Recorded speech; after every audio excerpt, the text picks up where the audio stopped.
They say when his hair is down, that's when you know he's gonna put up the beautiful lies. Everything went down. Right? No more, no less. Like I just want you to know that this is what I want at the end of the day. Okay. So right, but it's not like sure, but it's not easy, Melanie. It really is not easy because I'm sitting there. Yeah, well, it looks gonna be deceiving because it's just not. Like I think about you all the time. That's when you know he about to be Steph Curry with the lies. They always going in. He knows where the basket's at. From down range, bang with another lie. What's going on? It's your Casual Cinema Bro. This is the Casual Cinema Live, and this is my Love Island USA Hump Day halftime report. We don't have an episode tomorrow. We've had some couples that are finally having some challenges. We've got a recoupling. We have someone who's being greedy and horny. We've had someone who's people talking behind each other's back and being shady. There's a lot that happened in these 3 episodes. So let's bring up the tiers list, and I'll talk about each person. So the first couple I'm going to put on this list here, we got to get this out the way. Get Kenzie out the villa. Get Kenzie out the villa. Sorry, Corbin, but this is what happens when you attach yourself to this harlot. Kenzie right now is politicking out. Like she has been making moves in this villa. She started a Melanie hate group with Soul and Jen, okay, which that was even interesting tonight because they had the little Legion of Doom meeting. You know, she telling them all, you know, what's going on with Corbin, what's going on with Caleb and everything. Oh, I like them both. But as soon as Soul leaves, can I tell you a secret? Yeah. I'm not telling you Soul because I trust you. Yeah. Me and Corbin made out. Nice. Yeah. So I thought it was interesting because it's like, damn, okay. Soul's light enough to be in your little club you created, but she not light enough to hear the tea because you don't trust her. Man, she politics and she making moves, and she's greedy as well. She only liked Corbin for lustful sexual reasons. And listen, Corbin don't mind because I think Corbin likes her for the same reasons. That's why he not taking Melanie serious. Well, he wasn't taking Melanie serious because I believe if Melanie was giving Corbin play, this Kenzie shit would be all done with. So, you know, right now, Kenzie, she playing Caleb, she playing Corbin, and I feel bad for Caleb because when Kenzie talks about what quality she wants in a guy, she don't ever really be describing Corbin, in my opinion. You know, the only conversation I ever feel like these people have is, I like when you scratch my back, Kenzie. ladies, can I get a kiss? Can I get a kiss back? That's all you hear from them. You'll never hear them really talk about anything else or anything that's more of substance and everything. So it's just like this is all lust. You got Caleb over here getting put in the chair, cucked out and everything, and he don't want to know about y'all's interaction. Caleb, look, he over this shit. Get her out, Corbin. I'm sorry. I actually gotta say this about Corbin. As much as he Corbin GPT or he's corny for asking for kisses and everything, I feel like he's been playing Love Island the way Love Island should be played. He's actually being honest up to a certain extent. I know him and Kenzie had the secret kiss. Let's not tell anybody about our secret kiss, which shouldn't have been a secret anyway because it's Love Island. Like, why are y'all making this a secret? But anyway, next couple, I'm gonna actually put Gabriel and Jen at D. Man, they really fucked. I know y'all saw that. They really was bumping uglies. They say, hey, listen, we don't give a fuck who in this room, baby. We about to get it on. All right. I think this is another little lustful connection. I'm still trying to figure out who wrote Gabe's letter. I might be being a little rude, but I was shocked that he wrote his letter. I'm sorry. I was. Don't hold it against me. So I got them at D.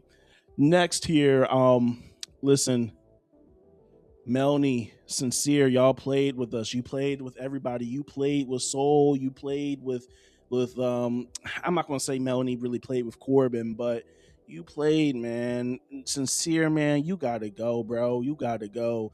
I almost want to move them down to a D. They might be a D. I ain't gonna hold you. They might be a D because right now I'm not feeling them. I thought their letters were nice and touching to one another, but y'all really played with Soul and had her looking stupid, especially Sincere. Telling her what she wanted to hear instead of just being truthful once again. They say when his hair is down, that's when you know he's gonna put up the beautiful lies. Everything went down. Right? No more, no less. Like I just want you to know that this is what I want at the end of the day. Okay. So right, but it's not like sure, but it's not easy, Melanie. It really is not easy because I'm sitting there. Yeah, well, it looks gonna be deceiving because it's just not. Like I think about you all the time. That's when you know he about to be Steph Curry with the lies. They always going in. He knows where the basket's at. From down range, bang with another lie. Listen, I got them. I had them at a C, but I feel like I gotta put them at a D. I'm not really feeling them. Maybe next episode. You know, I'm gonna put this in here. Caleb and Soul as a C. I know they've never interacted with each other. I get it, but weirder things have happened. You know, we've seen with Casey and Aniyah, default couples sometimes find out that they actually do like each other. Who's going into B rank? Oh man, Zach and Kayda, man. Kayda's the only reason why they're at the B rank right now. I think Zach's checked out. The look he had in his eyes, since they've had sex is, I've seen that look before. It's the look of, damn, I'm in too deep. Damn, I'm just realizing we've only been on this island for 2 weeks and I feel like I'm in too deep. There's no, when are the other bombshells coming? Are there any bombshells coming? When's Casa Amor happening? You just see it all playing through his head. He's overthinking things. I don't know if he's already throwing it out there after they went to the hideaway and had sex. And real talk, you're gonna kill me if I explore bombshell. Yeah. You know, he's worried about that New Hampshire Grim Reaper rumor as well. You know, he's not trying to die. I think he's checked out. You could just see it in his eyes. I'm also putting Casey and Aniyah. Yes, they have finally fallen down from A tier to B tier. Casey and Aniyah, y'all are at the B tier. Y'all had a struggle week, let me tell you. For starters, I do think it was a miscommunication on both their parts on how they're trying to express their feelings. I don't think Aniyah was saying Casey has to be serious all the time. But I also feel where Casey's coming through. I'm also someone who smiles or laughs when things get a little tense or uncomfortable. And it does come off away, but I understand what he means. So I understand that's an actual thing with people, you know? With Casey, I also feel like, yes, you're not really truly understanding what she's saying. Yeah, you're saying, I don't want to, why mess up something good going with Soul and risking my chance with you? Well, that's not super reassuring. You know, that's not, that sounds like you're playing it safe. Even though you're saying that's your number one priority, what you're saying is, why risk? It's like you're playing it safe. No, go out there and explore. If you want to talk to Soul, talk to Soul. Okay?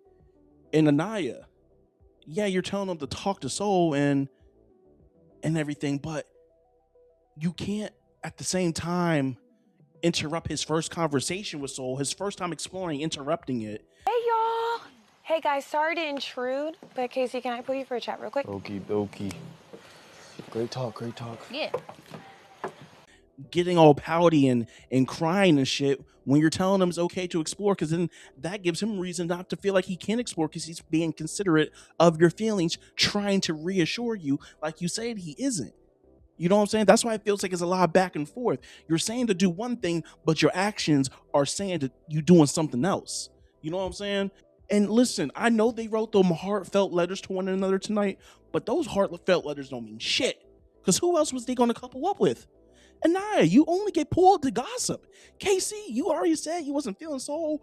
Who else were they going to write their letters to? This was a good step in their, as a couple, you know, working on things, but I don't think they're out the waters just yet. The real test for these two, and essentially all the couples, but really with these two, is Casa Amor. Because Casey revealing like, hey, she a grandma. Bro, I ain't gonna lie, me and I ain't done shit. Grandma. She don't even understand, like, that shit gonna make motherfuckers, like, start exploring more. Yeah, no, that's real, though. Yeah. She a grandma, you know what I'm saying? When the Casa Amor girls, when one of them start, you know, giving you a little bit more play in the bed, we gonna see how much you really value that connection with Aniyah. And with Aniyah, I ain't gonna say you don't gotta give it up, girl. As soon as I heard your dad was an former NBA player, and your family runs a nonprofit, I know they gave you a talk. You're classy. Aniyah's very classy. She's reserved. Like she said, she's not about to be spreading her legs open and all that. I'm sure her family gave her that talk. Don't be embarrassing us on TV, girl. Don't be embarrassing us. Okay? I totally believe that. So we really gonna find out what they're made of at Casa. Right now, there's no one there for them to really talk to, you know what I'm saying? To really test their connection. I do feel like I said before, Casey wants to explore.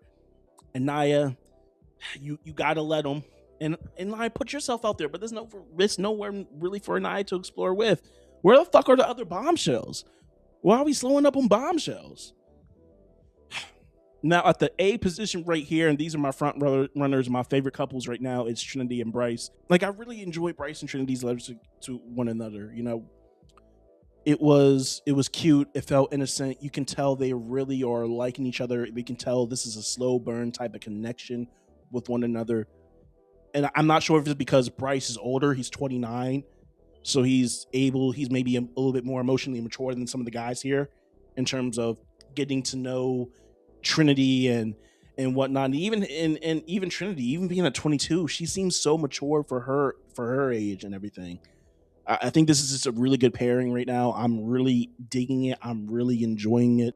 They at the A tier right now. They're in the number 1 spot. I voted for them for best couple. Who do I think is going to go home next week?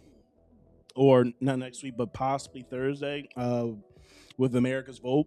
Ultimately, I think it will come down to Jen and Gabe or Corbin and Kenzie. But listen, this is the halftime hump day report. It's your casual listening, bro. I'm out. I'll see you Saturday.